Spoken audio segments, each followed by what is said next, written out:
Oke, kadang senang sekalian. Hari ini kita kembali akan bicara tentang rancangan undang-undang HIP. Bersama kita sudah hadir Cak Farhan Effendi. Beliau ini adalah salah satu tokoh dari aktivis pergerakan mahasiswa 98 dan sekarang menjabat sebagai Ketua Umum BMI, Bintang Muda Indonesia.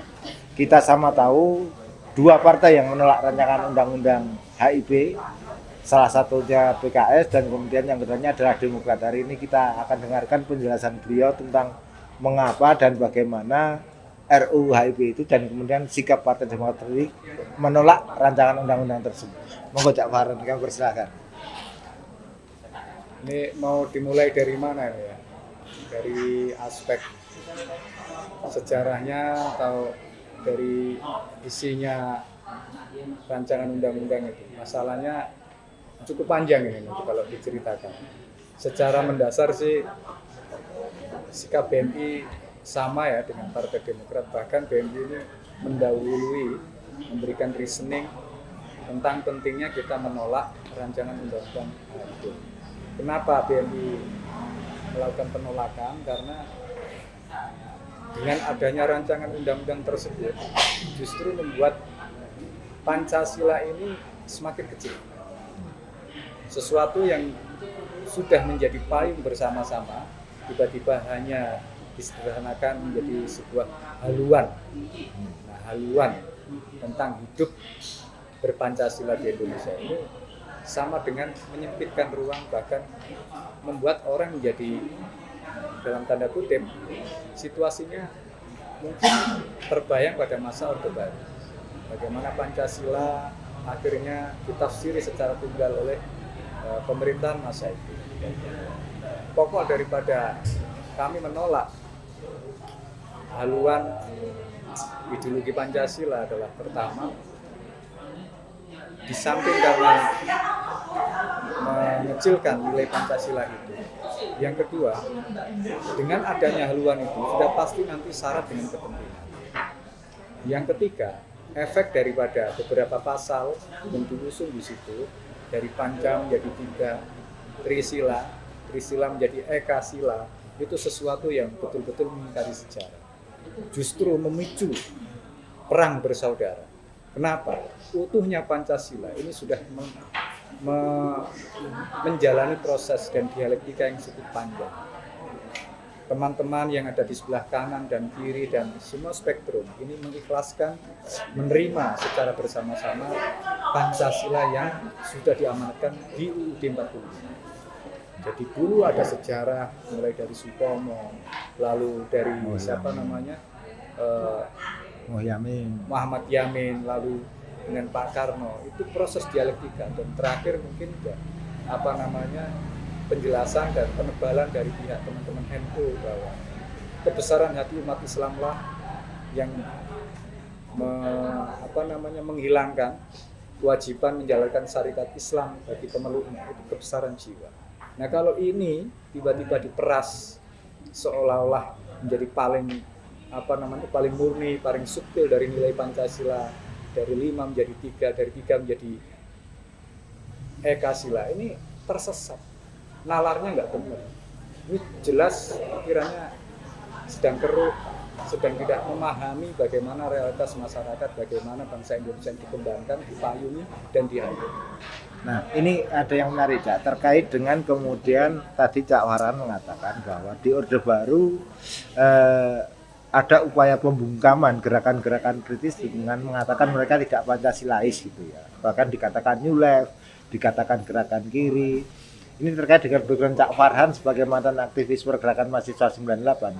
Kalau tidak salah di 98 itu kan bahkan kalau aktivis belum dikasih stempel stigma PKI itu belum dinamakan aktivis itu ya, Cak. Dan banyak teman-teman muda yang mengidolakan tokoh-tokoh kiri seperti Tan Malaka dan sebagainya. Saya masih ingat juga Cak Farhan kadang juga sering dipanggil Che Farhan gitu ya. Karena diidentifikasikan dengan pergerakan perlawannya Che Guevara di Amerika Latin waktu itu. Nah, menurut Cak Farhan apakah masih mungkin ideologi PKI ini bangkit lagi, ideologi komunis ini bangkit lagi di era sekarang ini? Ya, itu juga terlalu jauh ya berpikiran hari ini PKI muncul kembali. Kendati misalnya gagasan tentang pikiran-pikiran kelompok Marxis, kelompok komunis itu saya kira kok hanya sebatas gagasan. Sebetulnya yang paling krusial di negara manapun ketika sebuah isme tertentu itu bangkit melawan daripada dominasi kelompok-kelompok yang mapan, itu simpel karena tidak ada keadilan. Sepanjang ketidakadilan ini tetap menjamur, pasti ada warna baru yang berkembang. Sebagai apa? Reaksi daripada kelompok yang establis, yang mapan, mau mengamankan kekuasaan. Itulah yang namanya kritik otokritik atau dialektika dialektika. Teman-teman dulu kenapa dalam tanda kutip memberi keistimewaan terhadap kelompok-kelompok kiri? Karena saat itu memang harus ada variabel kritik terhadap kekuasaan. Dan itu menjadi ruh, menjadi spirit perlawanan gitu tadi. Alat untuk melakukan perlawanan, membangkitkan masyarakat, lalu menyadarkan kelompok-kelompok yang mapan ini ya dengan alat-alat pisau, analisa, isme dan ideologi yang dalam tanda kutip ya kiri. Kiri itu bukan sesuatu yang nasis. Kiri itu sesuatu yang sama dengan belah kanan. Gagasan bahwa faktanya PKI itu sejarah. Kami sendiri juga memahami, menyadari sejarah yang buruk jangan terulang. Jangan ada pembantaian, jangan ada pembungkaman, apapun alasan isme tersebut. Misalnya terhadap PKI hari ini, kukira kok hari ini orang-orang sudah semakin dewasa lah.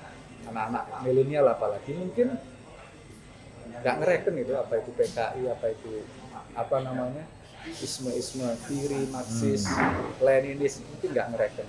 Mereka lebih asik hidup dengan nyantai gitu-gitu. Masyarakat juga udah capek lah dengan itu.